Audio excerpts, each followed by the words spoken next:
I evo nas danas, u posjeti smo dobrovoljnom vatrogasnom društvu Selište Kostajničko. Sa nama je predsjednik dobrovoljnog vatrogasnog društva. Možete se predstaviti? Ja sam Nikola Govorčinović, predsjednik DVD-a Selište Kostajničko, predsjednik vatrogasne zajednice područja Hrvatska Kostajnica. I ovdje evo.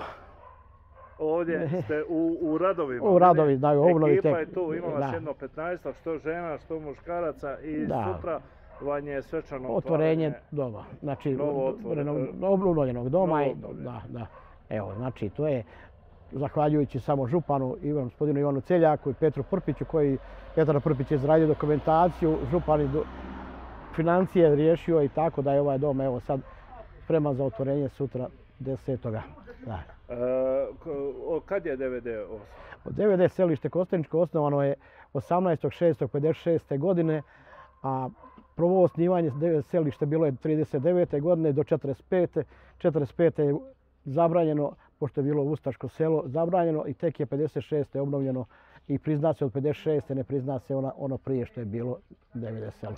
U ratu domovinskome vi ste odavde morali... Svi smo izbjegli, ovdje znači izbjegli su, većina ljudi izbjegla, 10 ljudi koji su ostali ovdje su nastradali, ubijeni su i tu selo je popaljeno. Prvi dan kad je selo palo, znači 3 osobe su ubijene i 22 kuće su zapalili, tako da evo, to je... Ali vi ste kao Feniks, digli ste se iz pepela i imate ovdje, dobra ste ekipa, uspio sam vas upoznat, već sam ovdje duže s vama danas i snimali smo malo.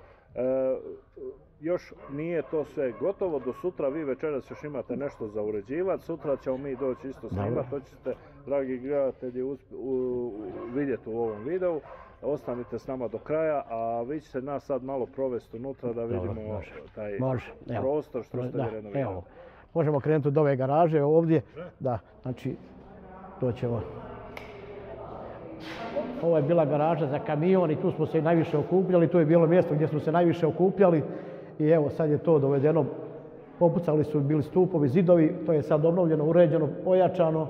Znači tu je vama vozilo kamion je tu stajao, ali onda poslije potres je po gredu tu i onda više nismo mogli vrata otvarati, onda je vozilo ostalo vani, tako cijelo vrijeme stajalo vani, zbog toga preuređeno je sve, znači ponovo je to sve uređeno i dovedeno u funkciju. Ovdje imamo prostorije koje su bile, isto su, bile su skladište za opremu, za ostale stvari, ovdje nam je bilo skladište, bilo je sve unutra. Ovdje nam je garaža gdje stoji kombi, stalaže i interventna odijela, cipele i obuća, sve i tako. To je znači još jedna garaža? Da, još jedna garaža, da. Ovdje znači za kombi, tu je bio kombi parkiran i ormari za opremu i stalaže, da. Ove ormare nove, izvođač radova donirao, 10 ormara novi koje ćemo sutra i večeras. Zahvaljujemo se donatoru, da, koji je evo to uložio u nas, da. Već sad kad smo ovdje u ovom operativnom dijelu, tu dole gdje su garaže, vi imate 2 vozila, jedan kombi vozilo, jedno navalno vozilo, s tim da vam navalno vozilo nije u funkciji, pošto je znači kočeni sistem nije u redu, i su rađeno nekoliko reparacija, sad je više nemoguće to bez novih dijelova, a za sad nemamo, nemoguće navići, financije su velike za takve stvari, pa će ovdje što. Da znate koje je godište? Ja bih da je 60 i još neko, 66, 67 godište. Stari dajnic, da. Tu je vani, evo, možete ga vidjeti, mi smo malo snimali kako izgleda. Bilo bi dobro nekako vozilo za vas, da imate za gašenje. Pa evo, pozivamo vas, dragi gledatelji, ako netko ima mogućnost da ili višak vozilo koje bi moglo donirati DVD u Selištu Kostajničkome, oni bi vam bili zahvalni. Ovaj kamion smo dobili od DVD-a Lobor, znači oni su kupili sebi kamion Mercedesa, su kupili u Njemačkoj i oni su nam to dali donaciju i služio je 4 godine, super. Samo nisu uspjeli na cestu zbog registracije i ostalo, ali za ove požarne lokalne to smo odrađivali s njim, da. I normalno još kombi vozilo, znači ljudi vi možete doći na intervenciju. Možemo dobiti problema. Mi vam imamo, znači, mi smo pisali programe, dobili su japanskog veleposlanstva 60.000 eura, kupili smo prikolicu sa pumpom, vatrogasnom izolacionim aparatima i kupili smo visokotlačni modul koji smo prilagodili, znači kvačimo ga na traktor i možemo po svim brdima gašenje šumskih požara i otvornog prostora. Znači to su vam ovdje? Da, ovo je tu bila kancelarija, znači sastanci, upravni odbor, tu dolazi još stol, imamo kompjuter i sve ostale ormare za dokumentaciju i tako, evo, to smo si prilagodili sami sebi da imamo tu za rad i za sve uvjete druge koje treba. Da. Onda iz tog prostora ovo koristite kao... Ovo ovdje imamo ovako, kad su manja druženja, ovdje se sastajemo, ovdje se družimo, a ovo nam je tamo sala gdje održavamo skupštine i neke veće neke skupove koji može stati 70-80 ljudi, ovdje se znači okupi, održavamo skupštine i to je to što mi imamo, da. Evo, da.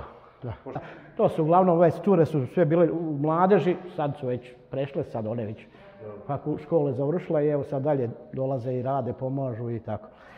Društvo ima znači 12 članova za ovim liječkim ispitima i ima ukupno 64 člana, od toga imam 30 članova djece i mladeži.